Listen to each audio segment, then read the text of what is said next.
Woo, child, this Loren Lorosa, just hilarious situation has apparently reached a boiling point. And you know what? It has brought me out of my cave to come to y'all again, this close to making it to the weekend.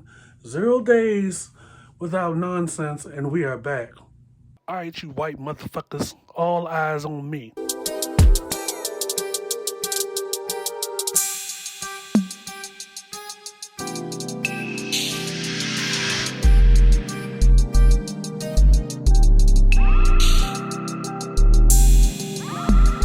This is the I Refuse podcast.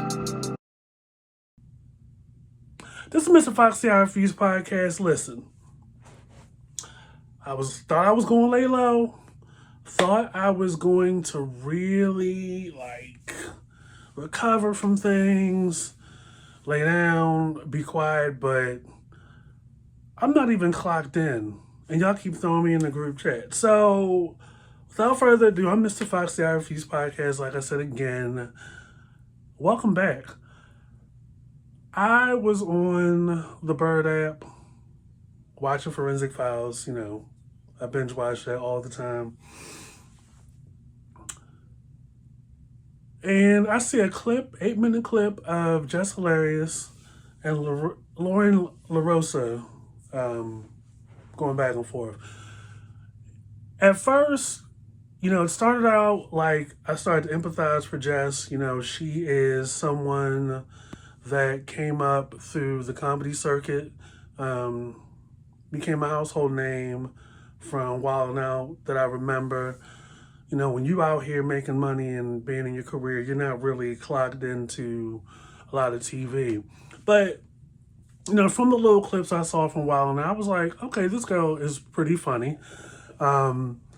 She has the kind of speaking voice that I kind of get into. She stayed on some of those people's heads a lot over there. And I was like, okay, cool.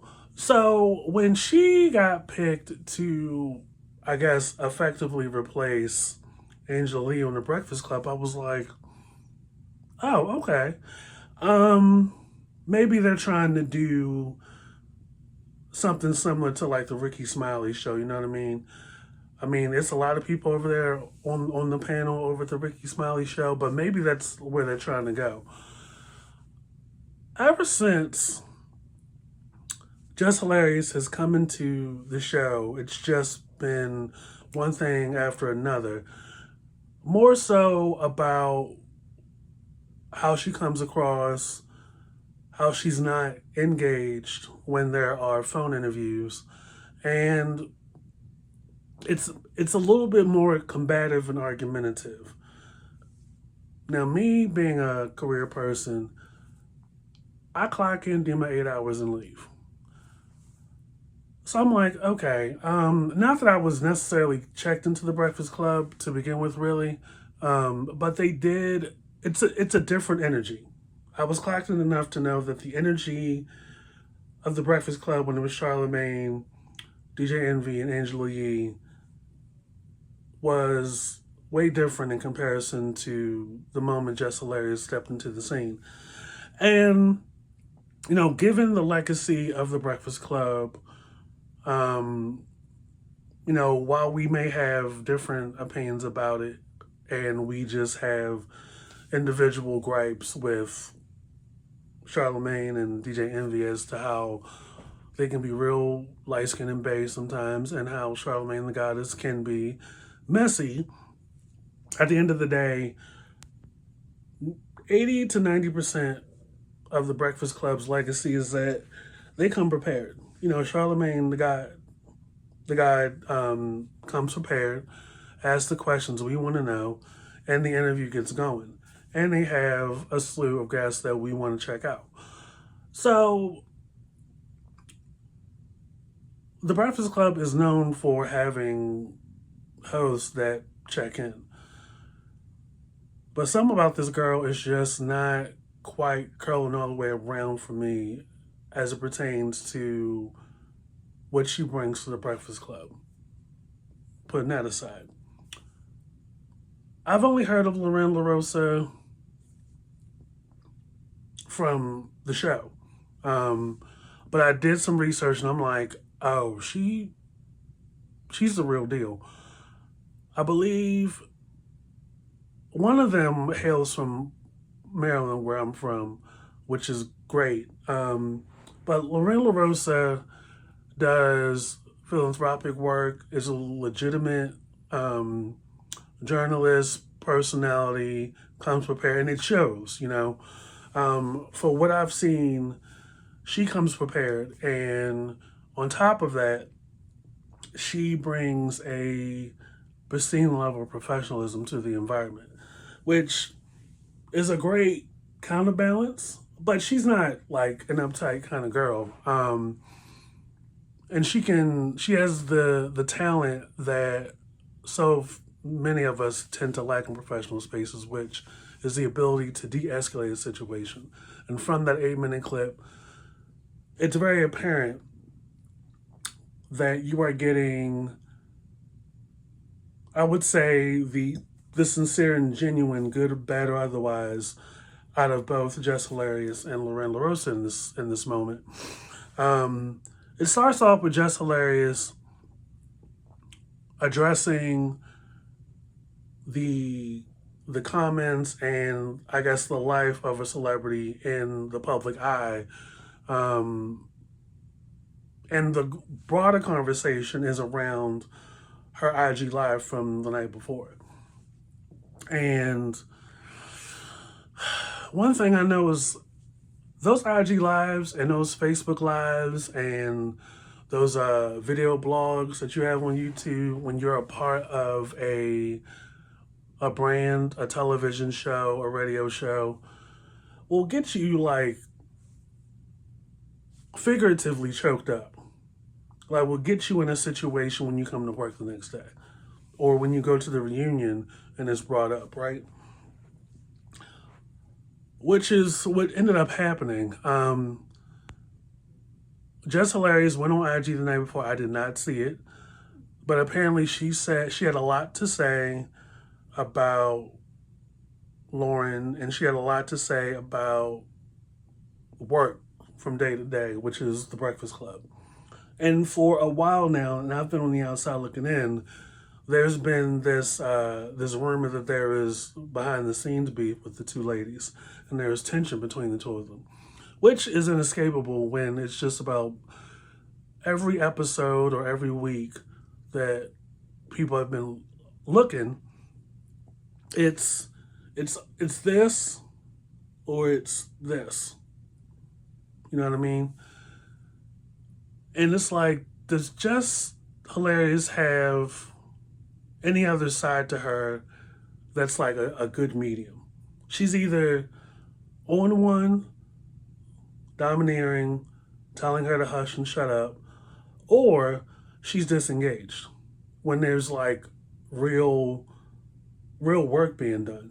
And it's not like she can't do the research or she doesn't have the capability, or maybe she just chooses not to because, I mean, the brat, when she's over there on the Ricky Smiley show, just to compare and contrast, she's clocked in.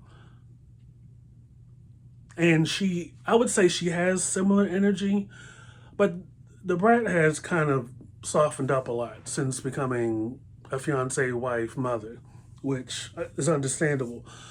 So it's not like it's not possible, right? What is very clear in the exchange is that Jess Hilarious suffers from a huge case of Cardi B disease. You're a celebrity.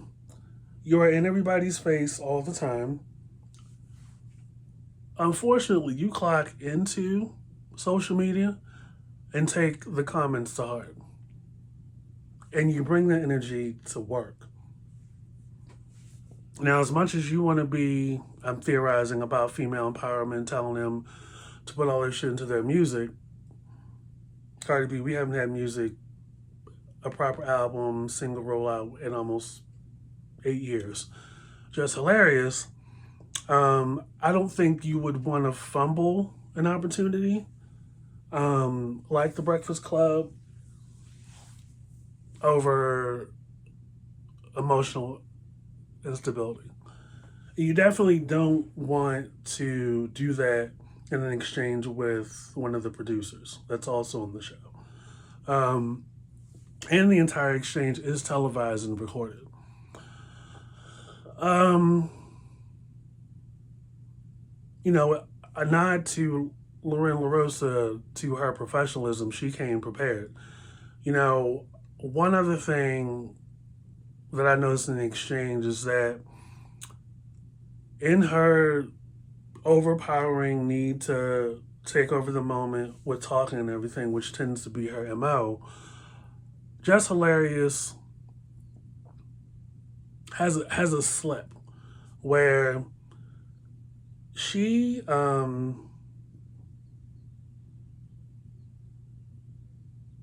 shit she oh, wow, it was just there. Come on, Jason, come on, bitch, come on with it. It was clear that she wanted to put out a narrative before Loren LaRosa as far as professional stuff at work and everything. And Loren LaRosa came prepared. You know, item this, when I pulled you into the office with another EP, I said this. And of course, Jess Hilarious had a rebuttal or was trying to slip and slide and stuff. And it's like, why don't you just own up to it? You know what I mean? There's not every sidebar professional situation is a situation out to get you. Why don't you just own up to the fact that this girl has never carried you in a bad way to your face or behind your back. But it was clear that Jess Hilarious wanted to try to pick up on something that supports whatever her point was on the IG Live the night before. Once again, you know, you have this opportunity to be part of something major and you're handling it like it's the job at the call center. You know, going on to IG Live and venting about work. I mean, it's one thing if it was the call center, but it's something different when it's the Breakfast Club. And everybody knows who the fuck you're talking about.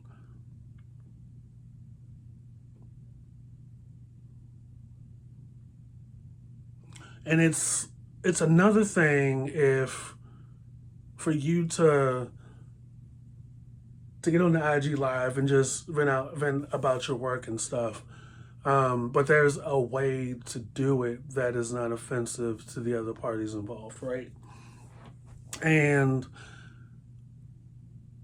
you know, aside from the obvious that, you know, these are two females on a male-dominated show in space that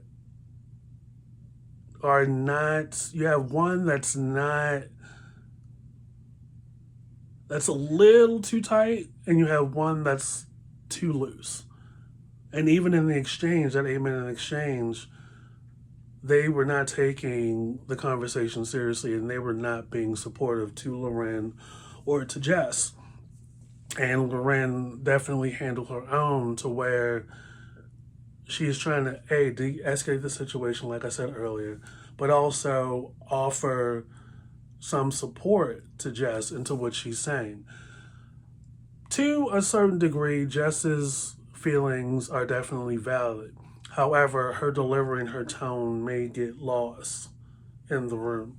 And it takes a certain level of emotional maturity that Loren LaRosa has in dealing with her. She never once thought, you know, the approach would be to match energies. She never thought, oh, you know, we're just going to go back and forth until we're both exhausted. She came with the facts, and again, it was clear that it wasn't even about getting to a resolution. It was about everybody pay attention to my meltdown. I'm listening to respond, and it's about me right now.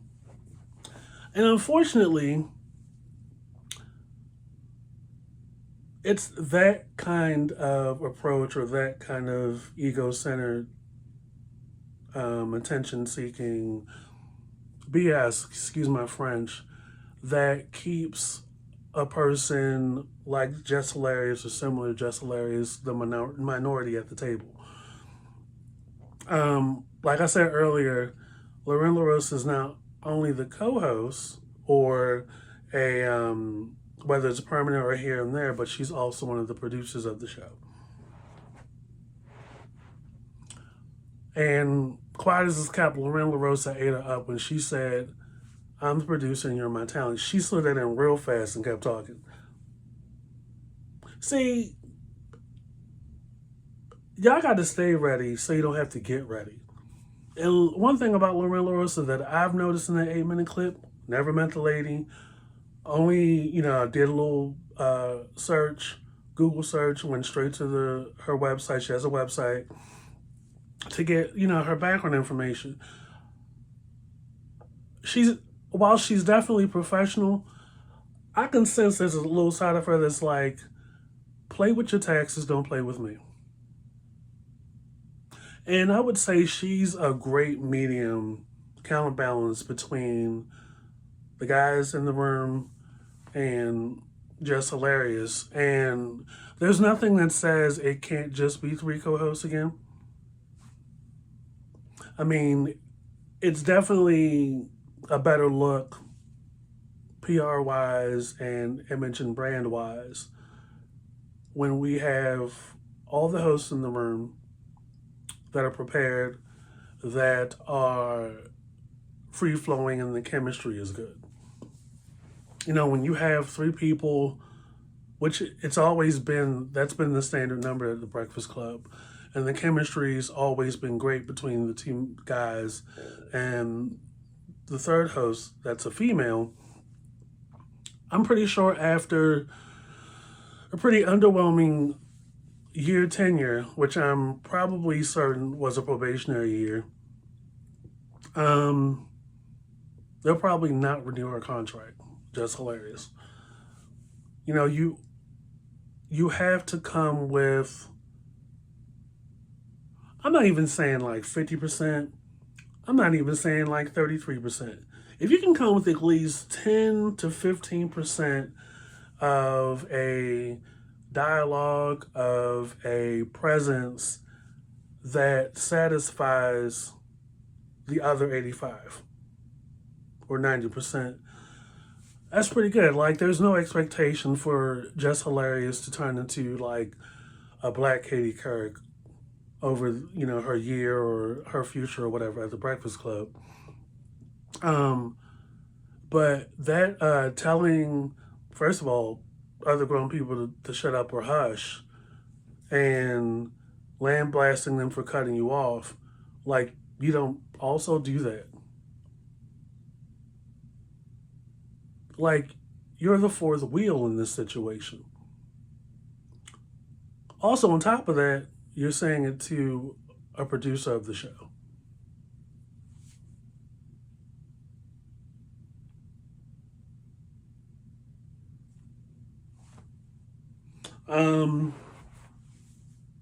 And everybody's watching and listening. So, this is the Loren LaRosa and Jess Hilarious situation is the perfect example of what happens when you leverage a social media presence with legitimate professional, like, worked my ass off, went to college, did the internship, like, it doesn't even have to be like a high profile kind of pedigree or professional background, but you're doing this. This is a perfect example when you have those 2 entities co-headlining. And you have one entity that is filling the time and the space with ego-fueled rants and meltdowns at work. I can't, I can't handle this. I can't handle the social media thing. Um, the navigation is just speaking more to the influencer personality, feed my ego kind of thing versus we do reporting, we do news, we do entertainment, we do things similar to journalism and adjacent to yada yada yada yada. I think also this is a great example of what happens when you have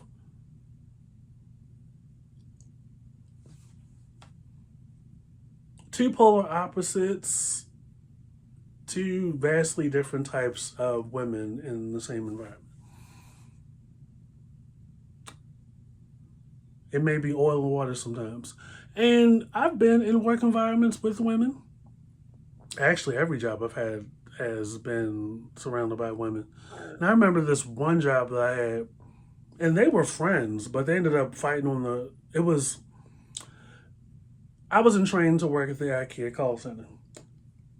Literally, the two girls next to me in the back row during the class. Um, I guess they became friends during the training. I don't know if they were friends beforehand, but I left probably a week or two after being on the floor. It was a temp job, so it's like you don't have to do the 2 week notice thing. You just tell the agency, "Hey, I'm not coming back," and they'll fill somebody in. But come to find out, not too long after I left, those two were like fighting each other on the floor, like fist flying, all kind of yeah. So it's when it got a little too tense in that little 8 minute clip, and it's like I don't know, man. Like I don't think Jess is that cuckoo to be like I'm gonna just do whatever. But this isn't comedy. She may very well be good at comedy, but this is like in a professional conversation with another adult, and being combative and being argumentative and being so wrapped up in yourself. Um, I mean, I wouldn't 100% like steep entirely into this argument that Jess feels threatened or is jealous or insecure when it comes to Loren. It may very well be valid. I don't know. I don't know these women. I just report the news. I don't make it. You know what I mean? Um, but that too may be very, very valid. And I think the moment that Jess is honest with herself about those things, she can be completely honest with Loren. I mean, honest with Charlemagne or DJ Envy. Um, if she feels like she owes them anything, which I don't think she does. I mean, definitely think the elephant in the room is her and Loren's relationship as coworkers and professionals. Um, but yeah, if this goes on any further, it's going to really mess up or spoil the Breakfast Club's legacy. Um, and they may, unfortunately, I don't see the sun setting on giving a person with a large following a job on that level. I don't see the sun setting on that kind of thing. Um, but it's definitely going to lead to multiple reevaluations.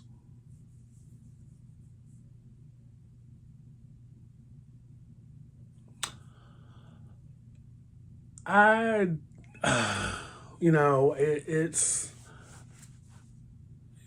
it's unavoidable at this point. Um, iHeartRadio They just had their awards and stuff. That white guy who's the president. I mean, I wouldn't put it past him if he decides he wants to bring in a mediator, bring in some kind of conflict resolution classes and stuff like that. Because unfortunately, I think as long as Jess brings to the show her confessions or inability in dealing with social media comments, and she continues to do the IG lives about her coworkers in the style and the way that she does. The clock will start to tick. I mean, at the end of the day, the Breakfast Club doesn't need 4 hosts anyway. They definitely can keep the 3 that are engaged during phone interviews. And very important, like, you got 3 of them. You got 3 of them phone interviewing Wendy Williams, and Jess Hilarious is on her phone.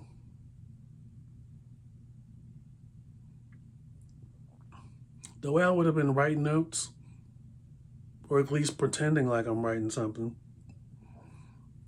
Because what are you doing? Nothing.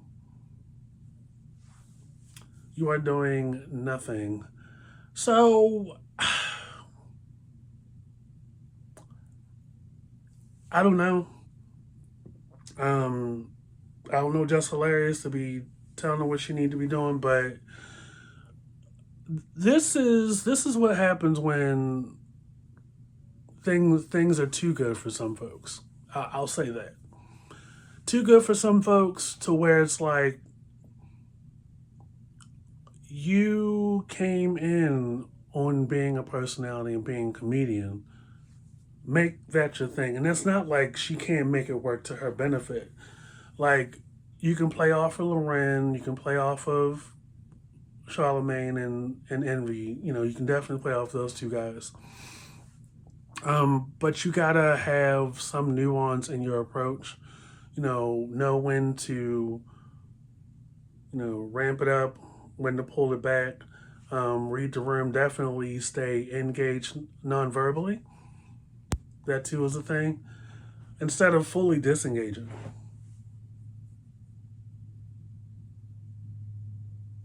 Because if you come to work and you're not working, they can literally cut you off.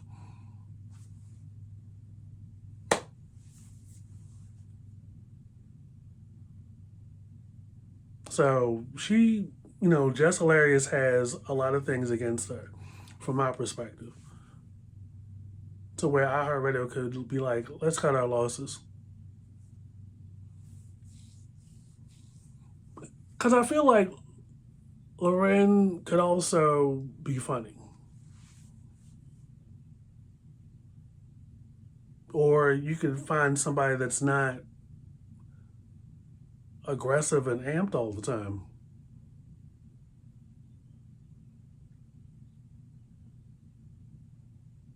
It's definitely not alpha energy.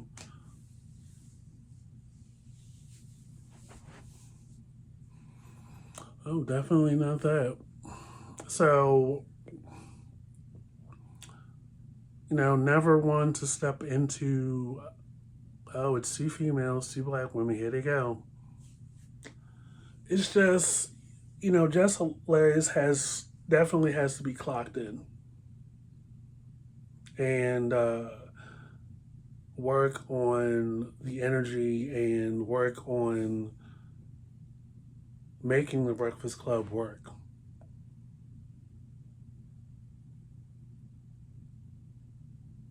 No more stunts, no more antics, no more. I don't recall that ever happening.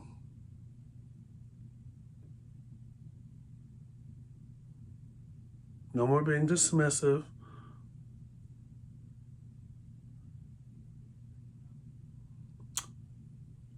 Because it's not gonna end up working out for you, girl. So that's my sense. I mean, having, Breakfast Club is a great mix of the comedy and entertainment and the journalism piece. And like I said, Just Hilarious can definitely stand to do about 10 or 15% that answers to the 85%. That way, she's still part of the show, even when she's not talking, because you can still be part of something by listening as well, being an active listener, not listening to respond, and being a team player.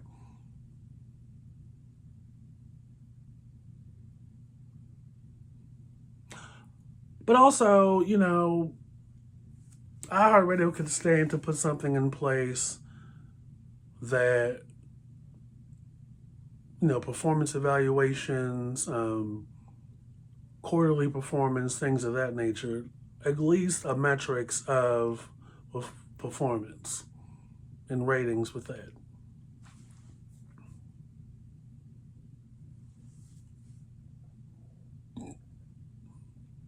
I bet she'll turn around then.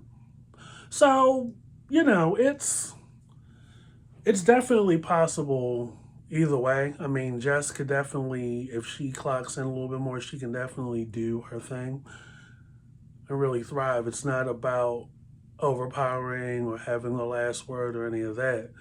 She could really be a force. The great thing about being a personality is that the personality should be able to work in any venue, not just wilding out.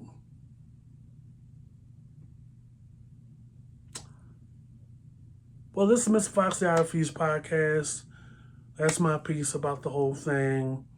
Of course, I want it to all work out, but also, the I Refuse podcast, what sets us apart from other channels and other podcasts is that we look at it from everybody's perspective, not just the one that satisfies our own personal opinions.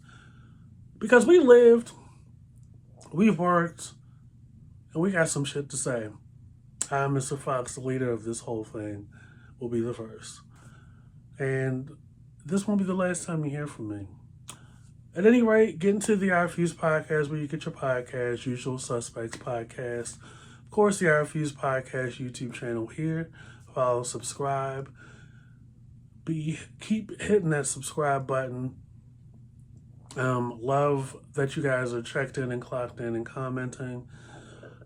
I just ask, if you're going to comment, at least try better to fool me that you've actually watched the video and your comment's not based off of the cover photo. And if you follow and subscribe, you won't miss anything. Sometimes I do one big long video. Other times I drop 3 to 5 videos in the same day. A lot of y'all definitely skipped over the video I did recently about that R&B singer with the 4 girlfriends. Yeah, that was probably me at my most slipperiest of slopes, trying not to be offensive. But even if I am, what you gonna do about it? You gonna keep following and subscribing to the I Refuse podcast. You gonna keep doing that. And you're gonna keep showing love and hitting that like button and all that stuff and listen to what I got to say. This is Miss Fox, the I Refuse podcast. It's been great. I will catch you guys later. Peace. Fendi, like the bag.